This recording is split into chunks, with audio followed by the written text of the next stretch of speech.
दानाला खूप महत्व आहे, म्हणून नामही घेतलं पाहिजे आणि दानही केलं पाहिजे. आपण मुद्द्यावर होतो. 5 वर्षाची कन्या वरदारा मागेल. कितीतरी महिला यामध्ये बसलेल्या असतील, त्यांनी आपला विवाह होण्याच्या आधी आपल्या नवऱ्याचं तोंड नाही पाहिलं असेल. तो काळा आहे का गोरा आहे, बुटका आहे का उंच आहे, कधीच नाही, कधीच नाही. वडिलांना सांगावं, करावं धर्म. धर्मानं सांगितलं. आई वडिलांवरचा विश्वास डगमगायला लागला. आईवरचा जो प्राण होता तो भाव ढलायला लागला. आईसाठी जो जिव्हाळा होता तो कमी व्हायला लागला. वडिलांवर्षी असलेली जी श्रद्धा आहे ती विलयात जायला लागली. शिव महापुराण आपल्याला सांगते, पाप नाशी जीवनामध्ये आल्यानंतर पापाचा नाश न करता ते वाढायला लागलं.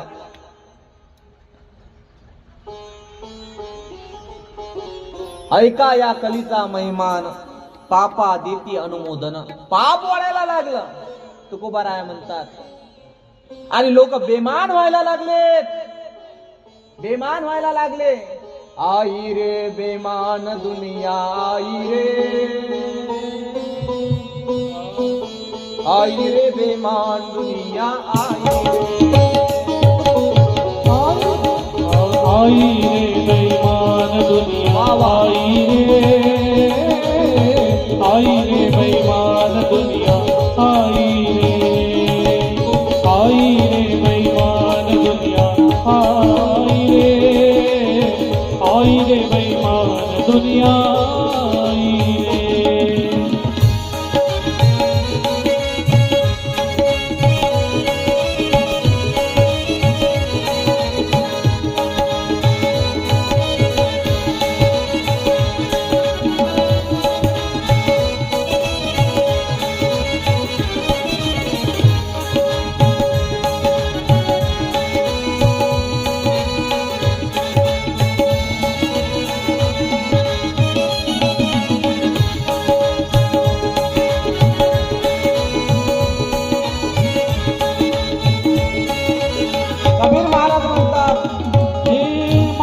पिता को कोई नहीं माने, माता पिता को,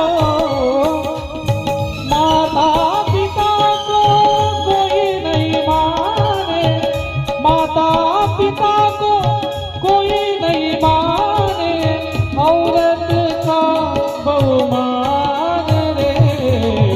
आई रे बेईमान दुनिया, आई रे बेईमान दुनिया, आई रे बेईमान दुनिया, आई रे बेईमान दुनिया, आई रे.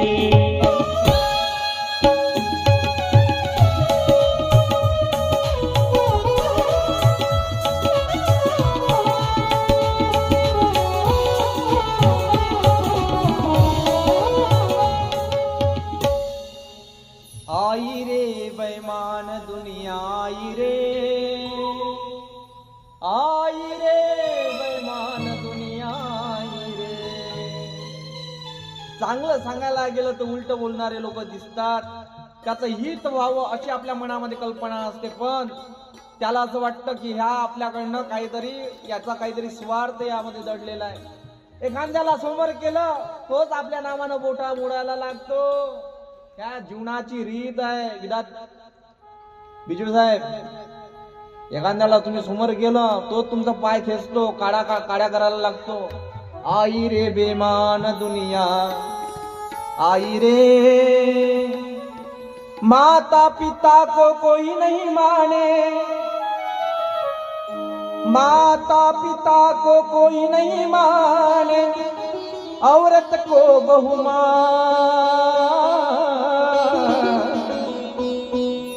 आई रे बेईमान दुनिया, आई रे, साधु संत को कोई नहीं माने, साधु संत को, साधु संत को, साधु संत को कोई नहीं माने, हिजड़ों को बहुमान.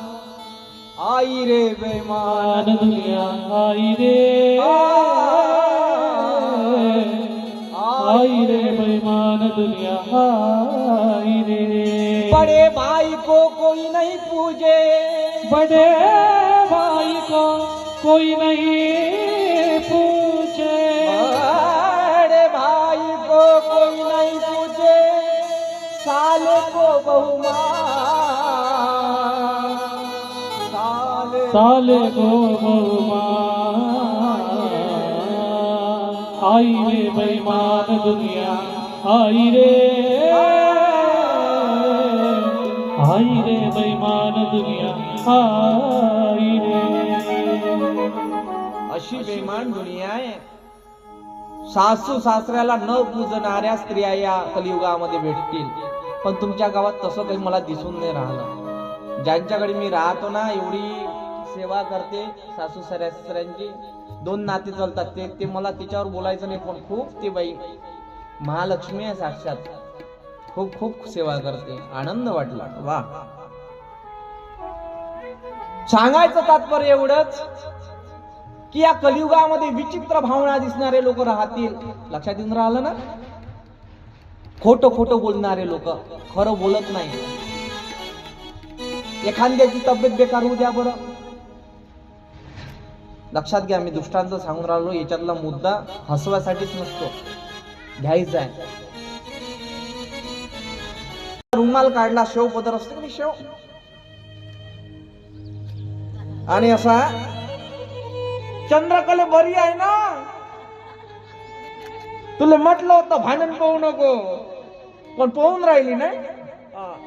काय हो माय, गडबडीनं आली मी. पपईने आणली, चिक्कूने आणलं, त्यासाठी केळीने आणलं. सांगायचं तात्पर्य, ती भेटीला नाही आली, तुमची थट्टा करायला आली. ती भेट घ्यायला नाही आली. सांगायचा मुद्दा काय माझा? आई रे बेईमान दुनिया आई रे, आई रे बेईमान दुनिया. चंद्रकलाच्या भेटीला कुसुम नाही आली, कुसुम मजा घ्यायला आली, कारण की चंद्रकलेनं तसं तिच्यासोबत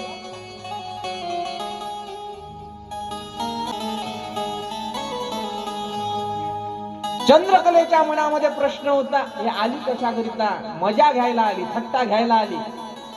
लक्षात घ्या, एखादीची मुलगी जर पडून गेली ना, तर लोक तुमचं सात्वन करायसाठी येत नाही.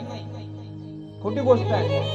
तुमच्या घरामध्ये काय प्रकार चालू आहे याचं चिंतन करण्याकरिता येतात आणि ते 4 चौघाला सांगतात. तुमच्याकडे काही कोणत्या प्रकारचे भांडण होत असतील पती पत्नीचे, तिसऱ्याला येऊ देऊ नका, त्याला जागा मिळते. तिसऱ्या माणसाला येऊ देऊ नये पती पत्नीच्या भांडणामध्ये. वस्तुस्थिती करूच नाही, केलं तर चांगलं करा.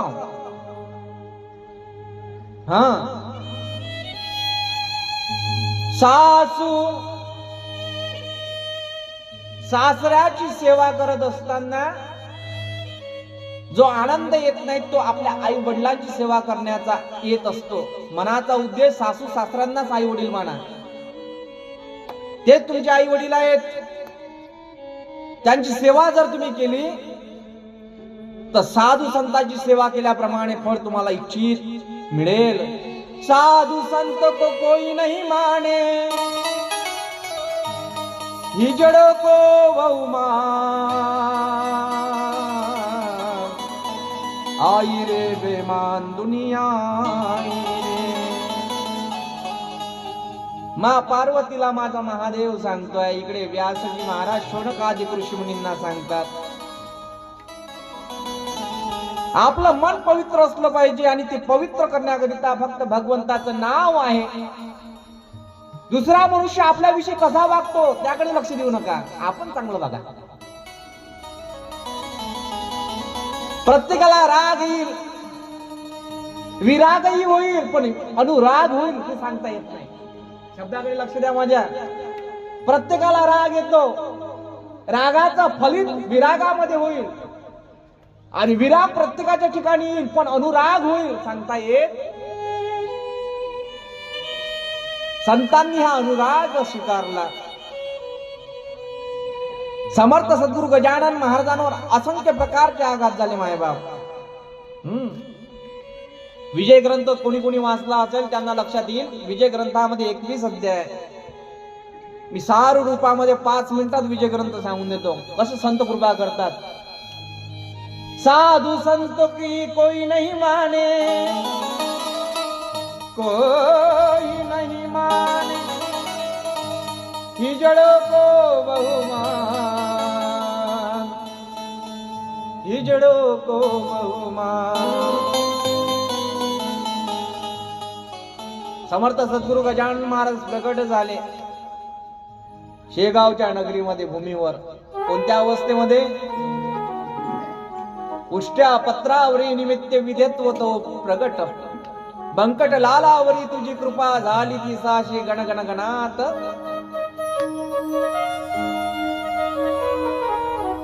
पहिला आणि दुसरा अध्याय धर्म दाखवतो. कोणता? महाराजांचा. पहिला आणि दुसरा अध्याय लक्ष करा. विजय ग्रंथामध्ये 21 अध्याय. तुमच्या माहितीसाठी सांगतो, तुम्हाला माहिती असेल पण हे जी माहिती तुम्हाला त्या ग्रंथामध्ये तुम्ही अभ्यास जर केला असता तर मिळाली असते, पण तुम्ही अभ्यासात फक्त पारायण करत राहिले, चिंतन तुम्ही केलं नाही. 2 जर चरण जर पाहिले, पहिला आणि द्वितीय अध्याय धर्म दाखवतो. कोणता धर्म दाखवतो? उष्ट्या पत्रावळी निमित्त विधेतो तो प्रगट. उष्ट्या पत्रावळीच्या समोर बसून झाडाच्या खाली असंख्य पत्रवाड्या पडल्या होत्या आणि बाबानं त्याच्यातलं उष्ट शीत खावं. लक्षात घ्या मी काय बोलून राहिलो. शीत खावं एक एक कण. आणि दुसरी प्रक्रिया बंकट लालाकडचं जेवण. दुसऱ्या अध्यायात बाबाचा सर्व चमत्कार पाहावा बंकटांनी आणि आमंत्रित करावं जेवणाकरिता. मी अन्नदानावर बोलून गेलो आधी. महाराज म्हणायला लागले बंकटलाल आणि देशमुख पाटील समोर उभे आहेत आणि बाजूला झाडाच्या खाली असंख्य प्रकारच्या पत्रवाड्या पडलेल्या आहेत. मोहाच्या पाण्याच्या पत्रवाड्या आणि त्याच्यावर अन्न आहे, शीत आहे. ते शीत उचलतात आणि खातात. तेव्हा बंकटलाल म्हणायला लागला बाबा कोण तुम्ही? कुठून आलास? उष्ट कशाला खाता? बाबा त्याच्यावर उत्तर काय देतात? काय उष्ट? कोणाचं उष्ट? उष्ट खातो म्हणतोस? बाबा म्हणतात गजानन महाराज उष्ट खातो म्हणतोस? तू नाही खाल्लं का रे? तुझ्या आईच्या गर्भामध्ये असतात ना उष्ट. रक्त नाही पिलास का? उष्ट. पाणी नाही पिला का? उष्ट. उष्ट म्हणतो. अरे त्या उष्ट्यापासूनच तर तुझी निर्मिती झाली पंचमहाभूताची. मातेच्या उदर कुवरी पचोनी विष्टेच्या दातरी उकडून नऊ मासवरी जन्म जन्मनी मरते. का रे बंकटा? बंकट लालावरी तुझी कृपा झाली ती साची गोसाव्याच्या नवसासाठी. काय सांगावं? पहिला आणि दुसरा अध्याय सांगतो धर्म. पहिला आणि दुसरा अध्याय धर्म दाखवला. कोणी? गजानन महाराजांनी. धर्म का दाखवला? धर्म त्यांना दोघांना